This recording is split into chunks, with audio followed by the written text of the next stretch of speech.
पंतप्रधान नरेंद्र मोदी यांचा आज मुंबई दौरा आहे। पंतप्रधान नरेंद्र मोदी हे आज मुंबईमध्ये असणार आहेत। मोदींचा आज मुंबई दौरा नेमका कसा असेल याविषयी आपण बोलूयात। मोदी आज सकाळी 11 वाजता मुंबईमध्ये पोहोचणार आहेत। आरबीआयला 90 वर्ष झाल्याबद्दल कार्यक्रमाचं आयोजन करण्यात आलेलं आहे आणि या कार्यक्रमामध्ये पंतप्रधान मोदी हे उपस्थिती लावणार आहेत आणि त्यामध्ये नरेंद्र मोदी हे संबोधन करणार आहेत। आरबीआयच्या या कार्यक्रमामध्ये मोदी संबोधित करतील। 11 वाजता मोदींचं मुंबईमध्ये आगमन होत आहे। आरबीआयला 90 वर्ष झाल्याबद्दल कार्यक्रमाचं आयोजन करण्यात आलेलं आहे आणि या कार्यक्रमामध्ये नरेंद्र मोदी हे संबोधित करणार आहेत।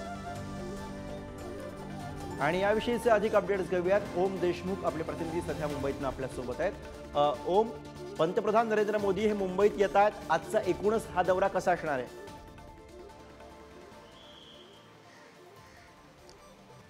गुरु, जसं तू सांगितलंस की रिझर्व्ह बँक ऑफ इंडियाला 90 वर्ष पूर्ण होत आहेत आणि या औचित्यानं एक मुंबईमध्ये कार्यक्रम ठेवण्यात आला आहे वर्धापन दिनाच्या अनुषंगानं। NCPA जे नरिमन पॉईंट इथलं एक महत्त्वाचं केंद्र आहे, त्या NCPAमध्ये या कार्यक्रमाचं आयोजन करण्यात आलं आहे। त्यासाठी पंतप्रधान मुंबईत येत आहेत।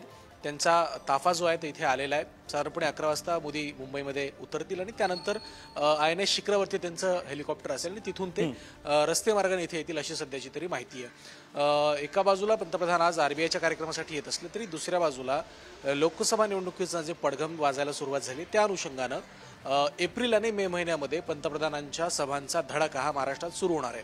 आपण पाहिलं असेल की महाराष्ट्रात एकूण भाजपच्या वतीनं 16 क्लस्टरची निर्मिती करण्यात आली आहे। एका क्लस्टरमध्ये 2 ते 3 जिल्ह्यांचा समावेश करण्यात आला आहे। त्या क्लस्टर निहाय सभांचं आयोजन महाराष्ट्रामध्ये करण्यात आलं आहे। एप्रिल आणि मे महिन्यामध्ये साधारण 10 ते 15 सभांचं एक साधारणपणे साधक बाधक नियोजन करण्यात येते। अद्याप तारखांबाबत निश्चिती नसली तरी सुद्धा एक 10 ते 15 सभा महाराष्ट्रात पंतप्रधान नरेंद्र मोदी असतील, केंद्रीय गृहमंत्री अमित शहा आणि योगी आदित्यनाथ जे स्टार प्रचारक म्हणून भाजपसाठी मानले जातात, या तिघांच्या आणि इतर काही महत्त्वाच्या नेत्यांच्या मोठ्या सभा महाराष्ट्रात होणार आहेत। त्यामुळे पंतप्रधानांचा आजचा दौरा जरी राजकीय स्वरूपाचा नसला तरी येत्या काळामध्ये पंतप्रधानांच्या महाराष्ट्रातल्या दौऱ्यांमध्ये वाढ होणार आहे आणि यापुढे महाराष्ट्रात लोकसभेचा जो प्रचार आहे तो पंतप्रधान मोदींच्या सभांनी गाजणार हे निश्चित आहे।